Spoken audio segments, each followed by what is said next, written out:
I missed you all last week. I hope you had fun blessing the animals. I went to Chicago to do a huge and beautiful wedding at St. James Cathedral in Chicago. It was the wedding of the granddaughter of one of our parishioners. The wedding went off without a hitch, which is pretty rare. And the reception was glorious with all these flowers and dancing, and I was enjoying myself, but I started to feel weird. I thought maybe I was getting allergies, so I asked a friend if I could take a Benadryl. That didn't seem to help much. Over dinner, I was talking with these fascinating people, but I couldn't concentrate. Had to leave the reception a little early, went to bed, and woke up the next morning not feeling very good. I got on the airplane and managed to get home. By Monday morning, my throat felt like it was on fire. And I've had strep throat before, so I went to the clinic and said, I think I have strep throat. And they said, okay, let's test. No, you don't have strep throat, you have influenza A.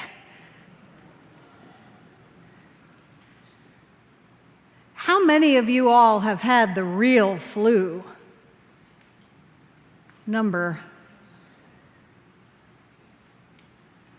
I've only had it twice in my life, and both were when I flew to different parts of the country to do weddings. Is there something to that?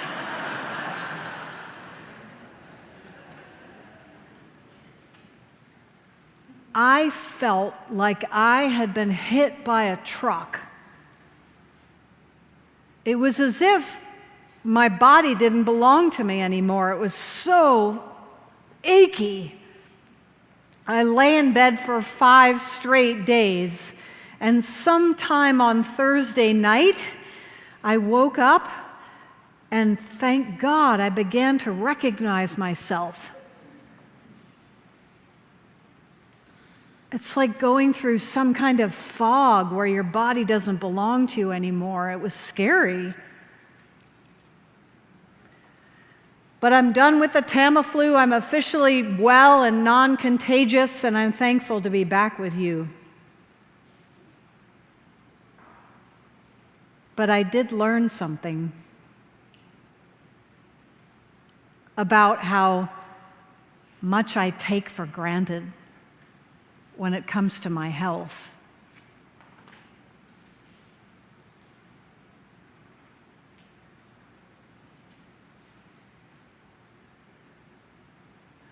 In the time of Jesus, there was no cure for leprosy. Today, it's easy. Antibiotics, boom, it's done. But back then, there was nothing. Today, you can tell if someone's getting it by the rash that they'll develop, and it's very easy to diagnose and treat. Back then, there were no doctors, so you had to go to the local priest. Can you imagine? Ooh, I'd have to tell who had leprosy?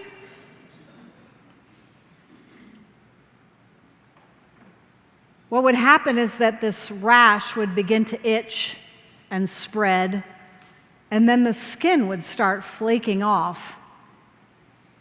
And when it got really bad, you'd start losing fingers and toes, maybe your nose, parts of your ears.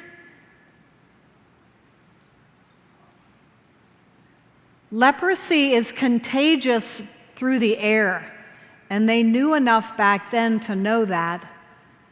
So if the priest declared that you had leprosy and you came from a village where they had some resources, they would hang a bell around your neck so that as you were walking, the bell would sound and people would run. If you came from a village where there were no resources, they would ask you to yell ahead of yourself, "Leper, leper, leper," and people would scatter. So not only did you get very sick, but your life was completely derailed. Once you were declared a leper, you could no longer see anyone that you loved. Not your children, not your spouse, not your parents or your friends. You didn't want to see them because if you saw them, you were subjecting them to the same disease. It was total isolation. And I imagine that the worst part was that you couldn't be touched. No one to hold your hand. No one to give you a hug or stroke your hair. You really were alone, unless you managed to find another leper to be miserable with.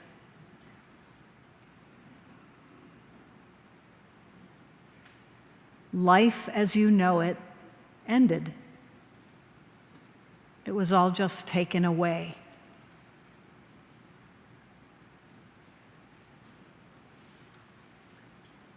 In this gospel, Jesus is walking from between the Galilee and Samaria. So the area would have been full of both Jews and Samaritans. And as normal, I think as Jesus was walking, there was a crowd around him wanting to listen to his every word, wanting him to heal their ailments, teach them. And somewhere off in the distance, Jesus hears the voice of the lepers. They can't come anywhere close, but they're crying with a kind of urgency, maybe with a piercing loudness to their voices that distinguish them from everyone else. Jesus, listen to us. Hear us. Help us. Something about their voices captures Jesus' attention, and he turns to them and he says, "Go and show yourselves to the priest." It's interesting, he doesn't say, "I make you well," or "I'm going to make everything okay." He asks them to trust him and start walking to the person who can declare them well. And all 10 of them start the walk. And it's on that walk to the priest that their bodies are restored. And I can't imagine what's going through their minds. I'm going to get to see my wife. I wonder if my dad is still alive. I'll get to hold my son.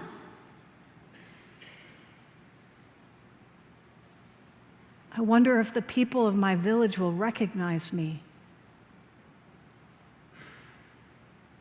Consumed with the return to life, they make their way towards the priest and they're made well, and 9 of them just keep right on going. And only one leper turns around and comes back, and he falls down at Jesus' feet and says, "Thank you." And Jesus says, "Where are the 9? I thought I made 10 well. Where are the rest of them?" And then he looks at this one man and says, Your faith has made you well. My friends, I think there's a big difference between physical health and being spiritually well. Between physical health and being spiritually well. 10 lepers were healed physically, but only 1 leper was made well. To be well is to gain the right perspective in life. To be well is to acknowledge that every breath that we take comes from God.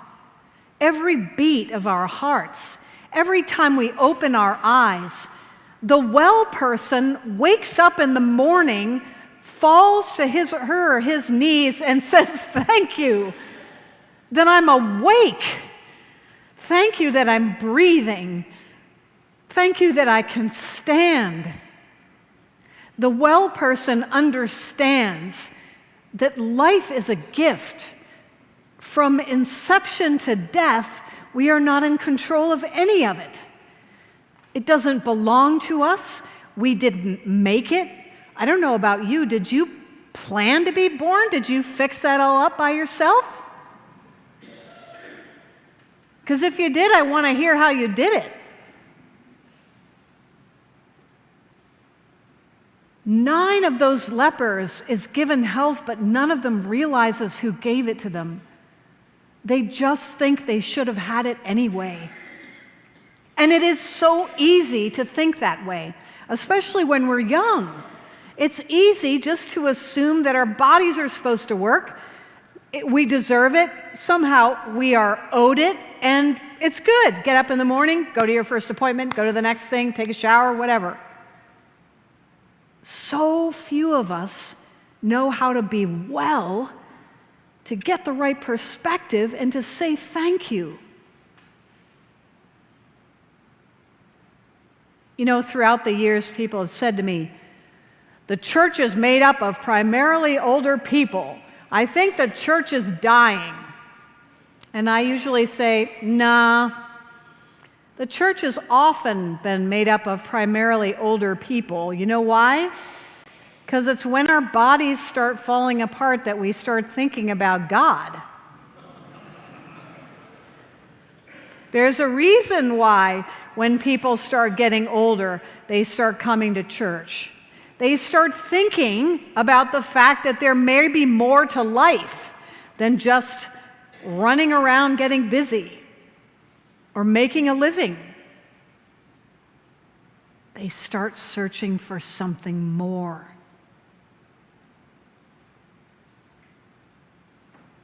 What's your perspective?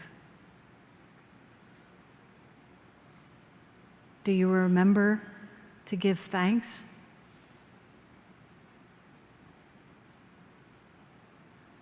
John Claypool, who was a priest that lived years ago, had a daughter who died at 9 years old of leukemia.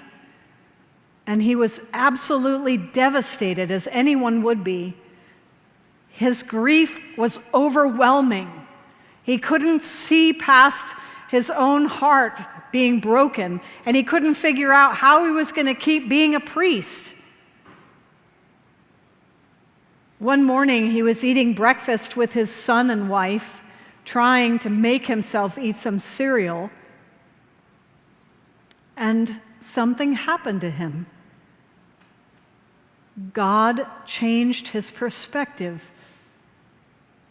John would later write, "I realized on that morning, for some reason, that I had a choice. I could forever feel robbed of the fact that my daughter was taken from me at a young age. Or I could look up and be grateful for my son who is still alive."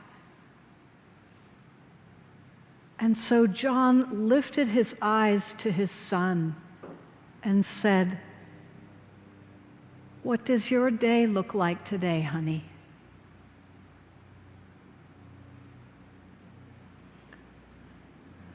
being well, getting the right perspective, has very little to do with what is actually going on in your life. It just has to do with getting the ability to give thanks for every little thing you've been given, starting first thing in the morning. And the weird thing is, once you start giving thanks, it'll start multiplying until you feel so blessed that you can barely bear it. Once you realize how much your body accomplishes every day, how blessed you are to have people that you love in your life, or this incredible church. The beauty of the weather that begins to get cool in Florida at this time of year. A sunset, a flower. You'll realize that God is giving you presence all the time. All the time.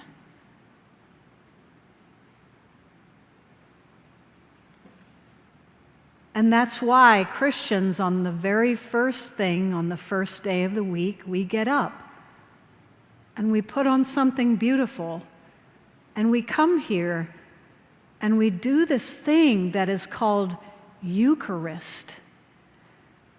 And you know what the word means? Thanksgiving. We give thanks, just like that one leper. Out of all the millions in this city, you all got up, you got dressed, you came here in order to be spiritually well. Amen.